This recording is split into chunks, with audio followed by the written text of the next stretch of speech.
start the second half. Questions and comments. Are there any questions? Yeah, Kit?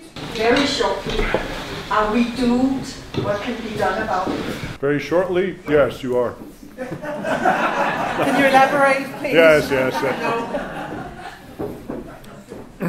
You're not doomed yet, but in all of world history, there has never been a civilization that has so opened its doors to another civilization that is openly hostile to it. So this is unprecedented, what's happening. Your ancestors of Europe, and I describe it in my books because I write about history, fought tooth and nail to prevent Islam from entering and conquering Europe. Because that was one of the grand plans that went on for century after century from the east. The Turks were trying to enter Constantinople. They surrounded Vienna in 1683. And before that, the Muslims, I told you, went up into Tours in France in 732, 1,000 years later. This was an actual goal. And now Western Europe is saying, oh, none of that matters. It was a misunderstanding. Come on in. But they haven't changed. That mentality, and when I say they, that's obviously, I'm simplifying. The mentality that I've described is part of Islam. It's an Islamic concept. So the Islamic State, you're told, oh yeah, they have nothing to do with Islam. They've twisted it. No, they haven't. They are a representation of what Islam, the caliphs, the sultanates, the emirates, that's how they operated. The heads of Islam, the grand imams and the muftis said the same exact thing. Okay, so that is what it is. Again, it's not my point to arguing, oh, well, this particular migrant wants to conquer you. Maybe he doesn't. Maybe he's looking for a good life. I understand that, and that's what makes it complicated. But to just open your borders completely to that demographic, which has within it, not all of it, but within it, that kernel of animosity for Christians and so-called infidels and the imperative to conquer the world in the name of jihad for Allah, which they're the good guys, keep in mind. They never see themselves as the bad guys. This is one of the issues with all conflicts. They're not bad guys. They're good guys in their minds. You're the bad guys because you're infidels, and they're trying to bring the light of Islam to you. So that's another aspect of how moral, or the morality that they feel. They're the good guys, okay, in doing this. Because look at you, Denmark and Europe, you're all dissipated drunks and, profligates and, there's no real... Yeah, I'm sharing with you their arguments because I read it and I hear it. So they're bringing to you goodness, okay? But before, your ancestors, because I guess they had their own social order and their own goodness, and it was called Christianity, were able to fight it. But I guess in this current void of sort of this atheistic climate, well, anything goes, and who's to say they're wrong? Maybe they're right, etc., etc. And now you have what's happening. So it's a very unprecedented experience. A lot of people talk about the Roman Empire, this sort of thing happened, but it didn't, and we can get into that. It was actually, they were still cognizant of trying to maintain their own social, cultural mores, Rome. And it fell to the Goths and the Germanic peoples. And I'm just saying, some people use this analogy, but in this case, this is completely your doing. Not you, but it's Europe's doing. Okay, you're bringing a hostile force that's openly hostile, and lo and behold, when I look where Muslims are, I see chaos and violence and criminality and rape and grooming in England. Okay, that's what always happened under Islam. Okay, so is there a hope? I think so. I hope so in time. But it's so bad that it even had to get to this point. It's such an abnegation and betrayal of your own heritage, of these men and women who fought and died to preserve your way of life against an open, hostile force, and now they're being welcomed in, and why not? It's okay. So I guess so. It's a matter of time. So where's the hope? Excuse me. So where's the hope? You say there is the hope is to wake up, wake up and see what reality and what I'm talking about, and understand the history and the doctrine of Islam and what Islam is all about. Islam is unequivocally hostile to the non-Muslim. If you ever read the Quran, you don't even read the Quran. I mean, just anything. All I have to do is sit and listen to your average Friday sermon, and it's just violence and killing and subjugating, okay?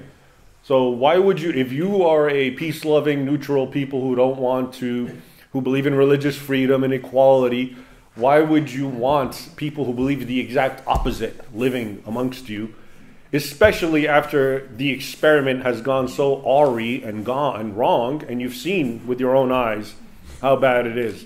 I don't know which is the worst country, but I heard a lot recently about Sweden being a complete shambles, okay? And they have the most Muslims.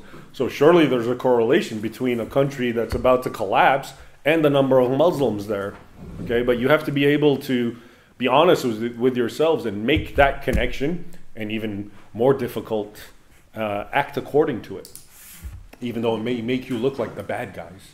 Yeah. Do you know how many are killed in between the Sunni Muslim and the Shia Muslims? There's a conflict between these two parts. How many are killed? I can't give you a number, but yeah, they're enemies and they fight and they kill each other, but they're smart enough to know that the enemy of my enemy is my friend. So Sunnis and Shias, if you put them in a room and nobody else is there, they'll fight. But you put them in a room with a bunch of infidels, well, they have something in common now, and they'll take care of the infidels first, and then they'll fight. Okay? About who takes over and is in trouble. No, I mean, if you want to exploit, I mean, some people wish to exploit the Sunni Shia divide, but it's also it's chimerical. It's not even obvious, because 90% of the Muslims are Sunnis. The Shias are actually a minority, so they're not even as influential as some people like to think. Outside of Iran, the Shias are nothing, really. Little pockets here and there. So to put hope or to, try to manipulate that in a way, yeah, you can do that cynically, and it's been done before. But they're smart enough to know that we're still Muslims. Yeah, we have our disagreement. Their disagreements are actually about succession. The Sunni Shia split is about who is to take over the caliphate after Muhammad. Is it someone of his blood, Fatima, his daughter, or is it the best abled man? So even the split isn't that fundamental. But when it comes to the infidel, the outsider, well, of course, we're all Muslims against you. Yeah. Do you see then secularism as the main reason why we in the West have lost the ability of identifying the power? Yeah. Or is it because we are simply not... Yeah, that's more or less the same word. Well, I think what you were about to say is probably truer, but yeah, secularism sounds nice, but what secularism is the only people who are secular are Western people. Okay, so it's endemic to a certain society, and all secularism really amounts to is us abnegating and disavowing our heritage. When I look at the world, and if I look at the Muslim world, okay, and they have their history, and it's violent, and there's a lot of ugliness, they don't disavow it. The best, they'll try to make it look better. They'll lie, and they'll whitewash it, okay? When I look at the West, there's actually a good history, and then you guys go out of your way to make it look as bad as possible, okay? as the Crusades are one example. So it's this self? Yeah, it's self-flagellation, and that's what secularism is. But there's there's two different. I'm talking about Christianity, so I can give you the secular answer, which I have done at this point. I'm trying to give you rational, objective arguments. But from a Christian point of view, the Christian answer is very easy. If you're a Christian, Christ said, "The world's your enemy. If they hate me, they hate you." And that's why I'm saying it's not just Muslims; it's growing everywhere. It's Muslims, it's Hindus, it's communists, it's secular leftists in Europe. There's a barrage on Christianity, and it's all interrelated, though it doesn't seem that way. And then people still invoke secularism. Secularism now is just another way of trying to weaken Christianity. That's it. Because no other country is doing this to itself. Every other country is becoming more nationalistic, more attached to its religion, more attached to its culture, even though, like I said, they have a lot of skeletons in their closet. And then whereas when it comes to Europe and Christianity and all the boons that it brought to the entire world, because everything that we do and we understand is Western, that's evil, that's bad, that's condemned. And the ultimate source, of course, Christianity, has to be separated and disavowed. So I think secularism in this sense, in this topic, is quite the poison. Så er det dig ved døren. Thank you. Now, if we go away from Europe for a moment, what do you think can be done for these thousands and thousands of persecuted Christians in Muslim countries? How can we most efficiently make people not die? Okay, if you mean we, and I'll get to that. So they are in their own closed environment. They're living in these countries which are ruled by Muslims, so it is what it is. But it sounds like you're asking what we, like Western people, can do. There's actually a lot that especially Western governments can do, and it's not even that dramatic. You know, Western governments give billions and trillions to these most radical countries. So many human rights groups, what they say is, well, fine, give it to them, but make it predicate on how about bringing in a little human rights. You can't walk all over these Christians or whatever religious minority. And that can easily be done, but it's never done. In the United States gives all this money to all these radical Muslim nations, okay, from Egypt to Pakistan, Saudi Arabia, and these people are openly anti-Christian. So what about putting a provision saying, we're going to give you all this money that I know you need, but take it easy and stop it with the fanaticism and the persecution? I think that would go a long way, but they won't even do that because the Western governments, America, I speak from experience, will never even acknowledge it. I told you the worst persecution where there's a genocide is in Nigeria. The official story, according to the Biden administration, that is not happening. Trump actually put Nigeria on what's called countries of particular concern, which means these countries are either tolerating or causing human rights atrocities, in this case against Christians. Biden actually, and that was always like a nominal thing, just because you label a country doesn't do anything. Biden actually removed it, took Nigeria off of that, and said, no, everything's completely fine, all right? And he's giving them money, and he's supporting them. So just money speaks so much in this economic world that we can, without war or anything like that, I'm not advocating for that, but at least make your monetary donations and contributions incumbent on, instilling a little bit of human rights for religious minorities. Well, first and foremost, thank you very much for your great work. Thank you. I have learned a lot from it, and I've translated quite a bit of it. Excellent. And I would like to come back to Europe, because your report is of course alarming, and we all get a bit depressed. And I spoke recently with a recent convert from Islam to Christianity, Nasakara. He said that the only hope was that Muslims in Denmark would convert to Christianity, because they are here. We can't get rid of them. They are here. That's it. And he was quite optimistic because he has just openly spoken out about his Christian faith, and he got so many Muslims, not openly but privately on social media, contacting him and saying they want to get out of Islam as well. And he said it was kind of a wave, and I think we just recently heard about Ayaan Hirsi Ali. And in Iran, you have an underground church. I mean, there are more Christians, there are more Muslims who are longing to get out of Islam than we know, because it's dangerous for them to speak up. So what is your thoughts about that? Actually, that's a great strategy, and it works, and historically it worked. During the colonial era, when Europe was in the Middle East and in Africa, that was the least radical time for the Muslim world. This is when Muslims got rid of the beards and the abaya and the hijab, and men were in suits and ties, and women were in dresses. And the reason for that is because the West was confident about its ways, and it advocated it. And Muslims, like all conquered or subject peoples, wanted to partake of that. So they actually gravitated towards that way of living. It's amazing to me, you think of things always kind of progressing in time. But today, the Islamic world is probably way more radical than 100 years ago, which is counterintuitive. You would think 100 years ago they were more, they weren't. And that's because Europe had such a powerful influence, and it was confident. So people gravitated towards that. Osama bin Laden said, you know, people always bet on the strong horse. Europe was a strong horse.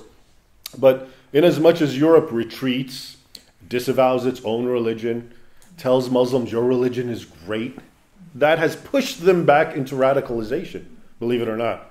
Okay, so the idea of converting Muslims, St. Francis was doing that almost 1,000 years ago, and it worked, and it works. Because it comes... Isn't it Assisi? Yeah, Assisi. Yeah. There were not many Muslims in Assisi. No, he went to Egypt. Okay. And he was actually arguing with the Caliph of Egypt, and people were converting. So that idea has been always around, and it worked, especially in the colonial era. And you know, even when you talk about history, so I'll give you a quick example. In Spain, you probably have heard of how during the Inquisition, they were trying to force Muslims and Jews to become Christian. Once again, that's true, but you don't get the full story, which is that the Muslims were pretending to be Christians and were actually trying to subvert and bring it back under Islam. So they were like double agents. That's what created the Inquisition, which is, and there's records of Christians complaining, saying these Muslims who converted to Christianity, 5 generations later, they were going to church and doing communion and Eucharist and all that, and they were still preaching jihad at home. They were better Christians than us outwardly, and inwardly they were still doing this. So the point, that is why, by the way, my point is that's why Spain forced them to either become Christian or leave, because if you're not Christian, then you're a Muslim, and if you're a Muslim, you hate us. But at least if you're a Christian, you're gonna drop the divisive, tribalistic hostility. Now, of course, it's presented they're just fanatics and they have to make you a Christian because they're Christians. No, that wasn't actually the case. So I do believe there's merit to that, but I don't think the West is in any way, shape, or form to doing this, because they themselves are not Christian, so let alone trying to proselytize Muslims. But it is, I think, a strategy, and it's worked before, and it has merit. Så er det dig her. I have a comment to the hope that you mentioned. As a Christian believer myself, it is that the God of the Bible will reveal himself to the Muslim people. And in that regard, I think it's very important for us Christians to pray for the Muslim people. I have no argument with that. I mean, that's definitely an aspect and a factor. But it's out of our hand. I mean, the praying is good, yeah. You touched upon the malicious disinterest in Western media towards Christian. A bit louder, please. Okay, yeah, and Islamic atrocities. You have a background in academia, right? What role do you think post-colonial studies have in this regard? Well, their main role has to convince you that what the colonial powers have done in the Muslim world is to completely ruin it and make Muslims angry. Therefore, everything Muslims do today, it goes back to the colonial era. They're angry about that. So that's why they're lashing out. That's not true, though. Because before the colonial era, Muslims were lashing out even more, as I tried to explain historically.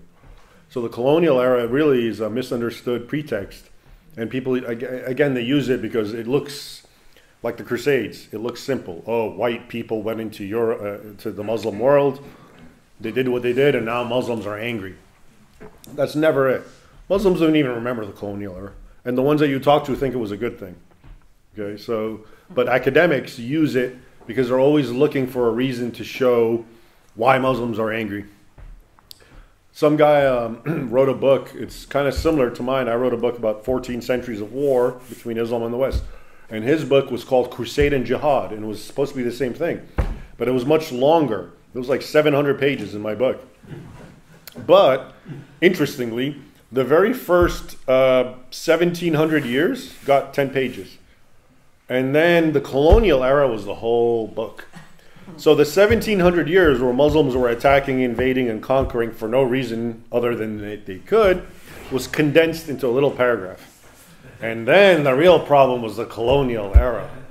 That's why Muslims are angry. And he just went on and on and on. So you can see how reading such books will give you that impression. But it's interesting, if Muslims and Christians have been in conflict for 1400 years. Why are you focusing on the last 200? Oh, because that's when the Christians were strong. So now we can use that as an excuse. See, they were strong, they were in their lands, therefore Muslims are angry and upset. But again, that does no justice to the other 1200 years, okay, when they did the same thing, but even on a higher scale. And there was no excuse other than we're doing jihad. Yeah. Maybe you could tell us a bit about the future for the Christians in the Arab-speaking world. The future? I was thinking about the other day that I was reading about the so-called peace negotiations in Camp David in 2000 between Ehud Barak and Yasser Arafat under with Bill Clinton as mediator, and the discussion was about the role of Jerusalem, how it should be partitioned, and it was, of course, talked about as one of the most important cities for the three religions. But it was like the Arabs, Yasser Arafat and his delegation actually had monopolized the Arab voice, so the Christians were kind of put into the same bucket as with the Muslims.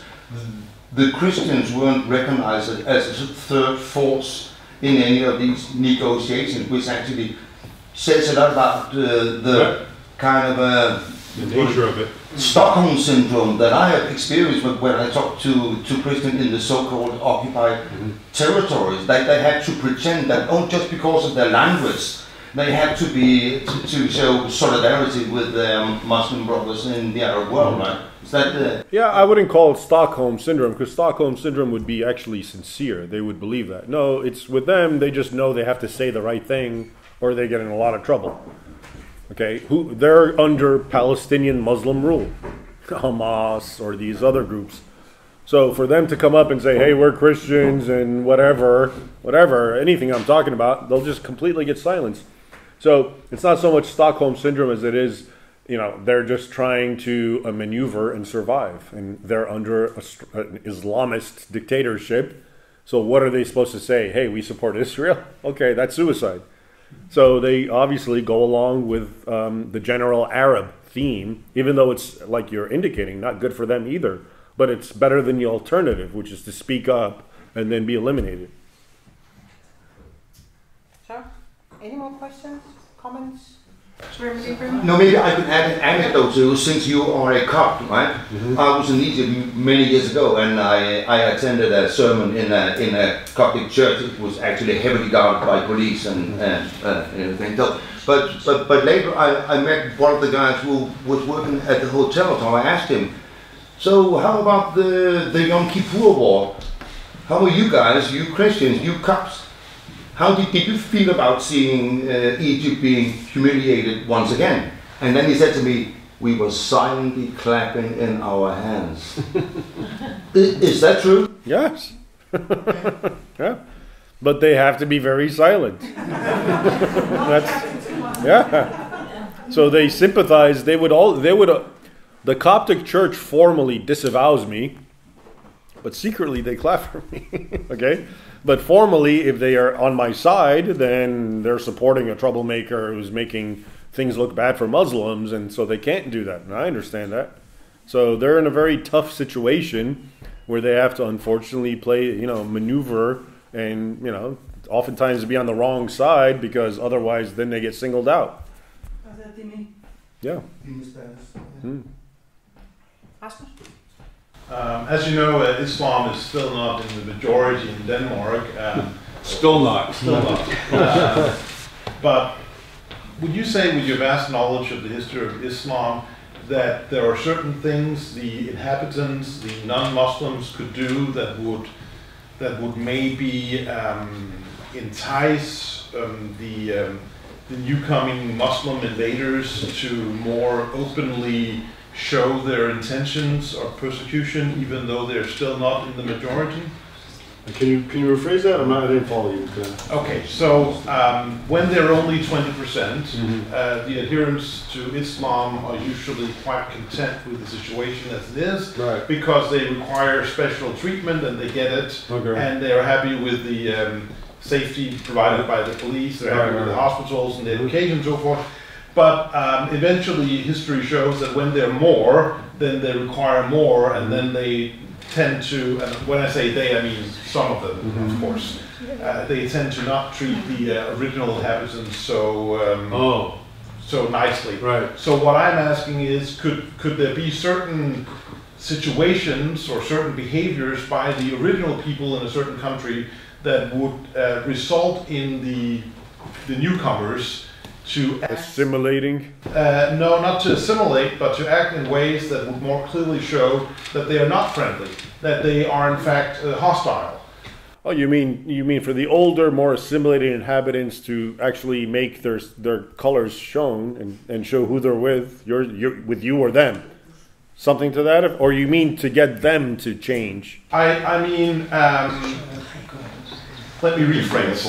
What will it take for right now in Denmark for the Muslims here to show that many of them are in fact quite violent? Because so far they're so happy with being here, they're not showing that.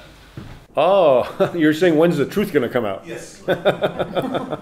Yeah, well, that comes with more and more numbers. So I guess my answer would be Sweden. When you look like Sweden, you'll look like Sweden. When you have that much in numbers, you'll look more like that. If that makes sense.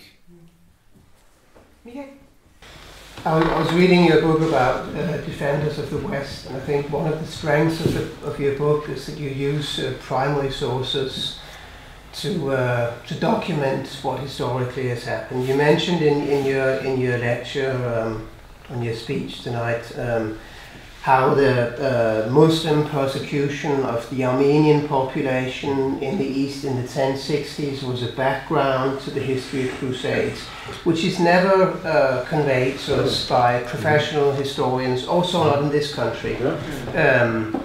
And it's really not very difficult to find these sources. You know, they're translated into our language as well, and you can find them on the internet.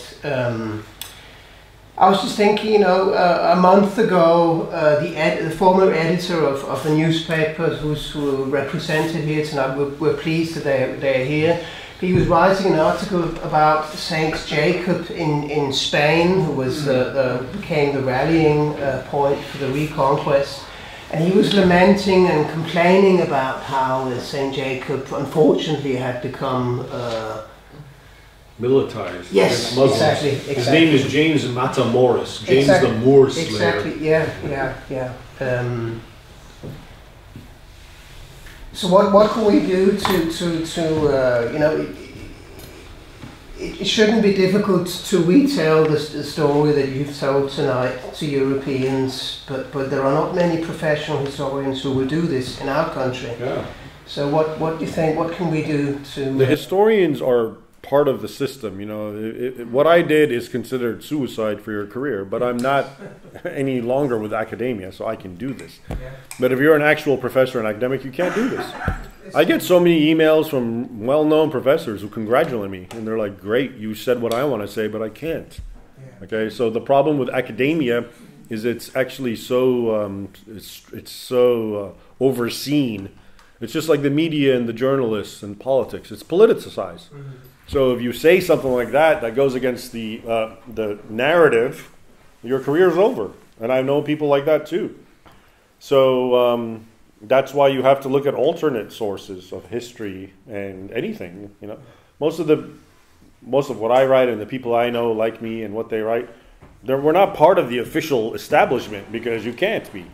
Though we have supporters in the official establishment, but like the dhimmis in the Middle East, they're quiet about it. They clap quietly. Yes,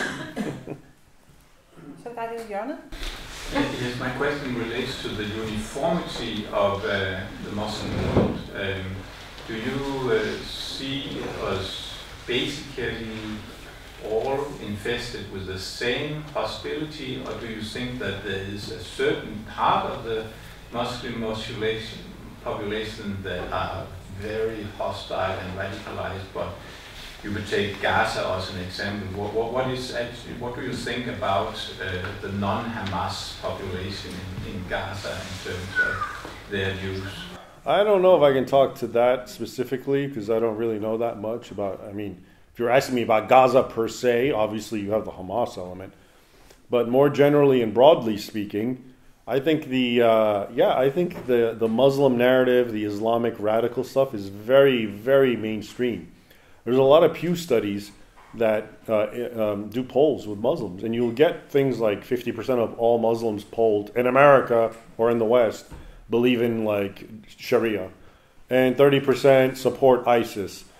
And these are, in my opinion, not even accurate because these are still Muslims in the West who are taking a poll, and I think a few of them might be a little reticent about saying the truth. So if you actually do these polls in the Islamic world, and I've seen those, they're much larger. And again, we have to remember that from the Muslim point of view, they're the good guys.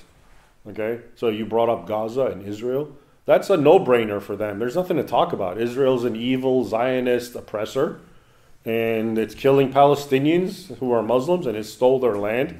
This isn't my argument. I'm just telling you how they think. This is the widely embraced narrative.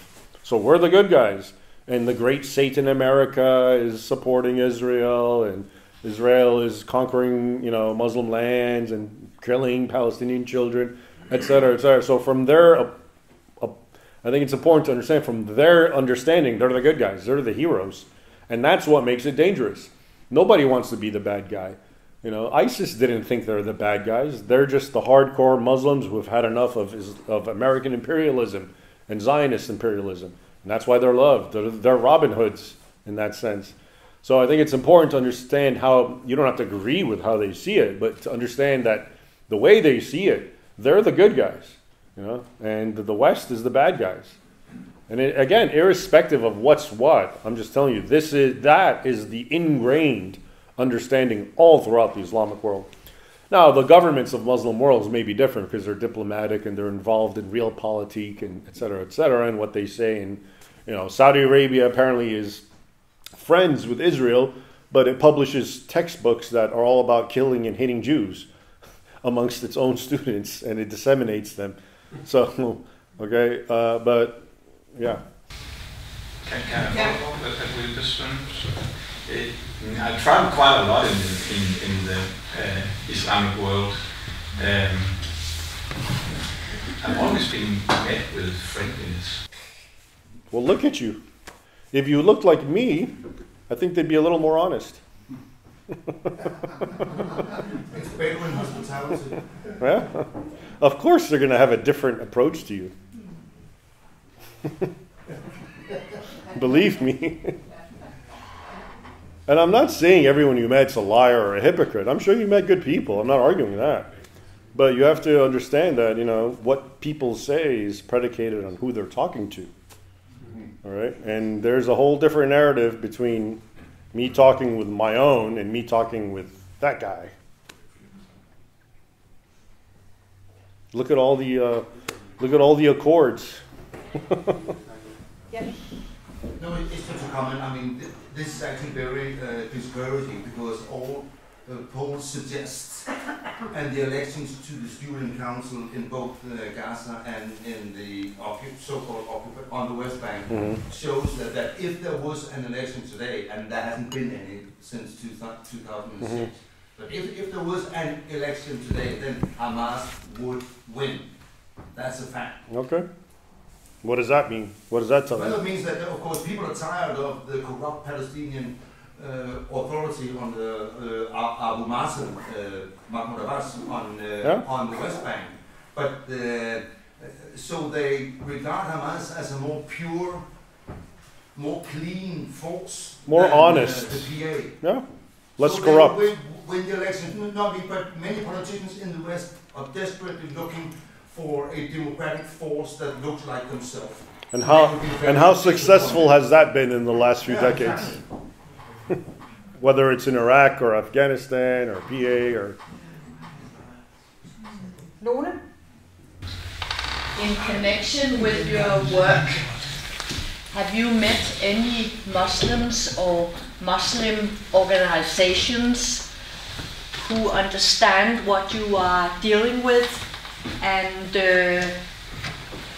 who would share the purpose of living in some kind of peace and leaving each other's culture alone? Yes, there have been. And these are smart, modern Western Muslims who found a niche to make money and by propagating this image and this idea. And they're sincere, but they don't speak for the Muslim world, you know? The bottom line is, how can you say I'm a Muslim and I'm assimilating and dealing and living with you, but my religion tells me to hate you? Islam in the Quran says hate non-Muslims. Okay? So when you say that, or when anyone says that, you know, okay, I'm a good Muslim, I want to get along with you, I want to live in peace. I believe that. I know they're out there. But that is in spite of Islam, not because they're practicing some different form of Islam. So to what extent can I even call them Muslims? They're not really Muslims because they've just disavowed a cardinal aspect of it, right? So yeah, they're there. Maybe they have their own version of Islam. I don't argue that. They're good. They assimilate. But they're not standing for the religion. That's the other guys. Yeah, I must also ask you to recall, not far ago, we were visited here in the Free Press Society in Denmark by a young Muslim from Cairo, who was opposed to his father was high-ranking in the Islamic society, and he was supposed to take over. But instead, he went out and preaches, marry the one you love. Go and find whoever you'd like to marry, etc. Breaking all those silly rules. And it's claimed that he has millions of followers on the social media.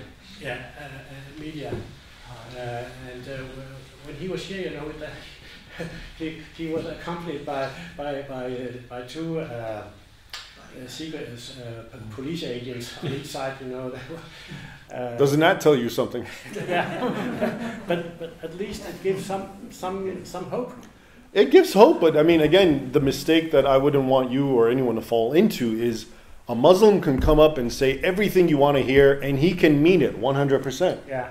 But this is not a reflection of Islam. So in a way, he's left the religion. Yeah. And maybe the ones who follow him are leaving the religion. And that's good. I have nothing wrong with that. Yeah.